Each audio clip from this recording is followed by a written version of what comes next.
A Pobra do Caramiñal conmemorará o 8M cun amplo programa de actividades baixo o lema Igualdade Real xa. O Concello apostará por reforzar a educación e igualdade entre a mocidade e por visibilizar a reivindicación das mulleres cun acto central. O Concello da Pobra do Caramiñal presentou a programación do 8M no marco do Día Internacional das Mulleres. A concelleira de Igualdade, Estefanía Ramos, destacou que a vila debe ser un espazo de reflexión, visibilización e participación activa, lembrando que traballar pola igualdade é unha responsabilidade colectiva e diaria. Traballar pola igualdade debe ser un compromiso diario e unha responsabilidade colectiva que garanta dereitos, oportunidades e respecto para todas. Por iso, este 8M, queremos que a nosa vila sexa un espazo de reflexión, de visibilización e tamén de participación activa. Entre as accións previstas figura o reforzo do traballo coeducativo nos centros escolares.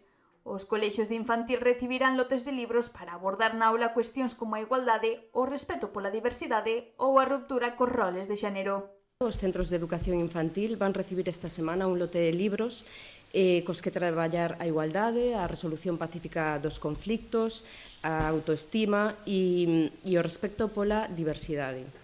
Así como tamén para recoñecer, lles van servir para recoñecer os roles de xénero. Algúns dos títulos que teñen dispoñibles poden ser Nos tratamos ben, Jorge lleva el pelo largo. Nos centros de primaria desenvolveránse actividades a través de xogos que fomentan a cooperación, a sensibilización e o respeto, co obxectivo de contribuir á construción dunha sociedade máis xusta. Para os centros de educación primaria temos preparados xogos coeducativos en igualdade que promoven actitudes de sensibilización, cooperación e respecto, e a través dos cales as nenas e nenos van poder derrubar estereotipos e roles de xénero. O acto principal terá lugar o domingo 8 de marzo ás 12:30 da mañá, diante da Casa Consistorial.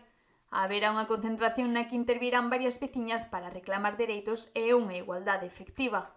A lectura do manifesto correrá a cargo da Concelleira de Igualdade e, ao remate, a charanga feminina Bicoia percorrerá as rúas da vila poñendo música a esta xornada reivindicativa. Domingo 8 de marzo imos realizar unha concentración ás 12:30 diante da Casa do Concello.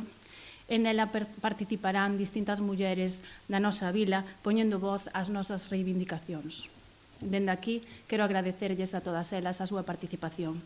Finalmente, animar a toda a cidadanía a acompañarnos, a escoitar as voces das mulleres da nosa vila e a formar parte deste compromiso colectivo por unha sociedade máis xusta e igualitaria o vindeiro 8 de marzo ás 12:30 diante da Casa do Concello. Dende o Concello fan un chamamento á participación cidadá para sumar voces na reivindicación dunha igualdade real e efectiva este 8 de marzo.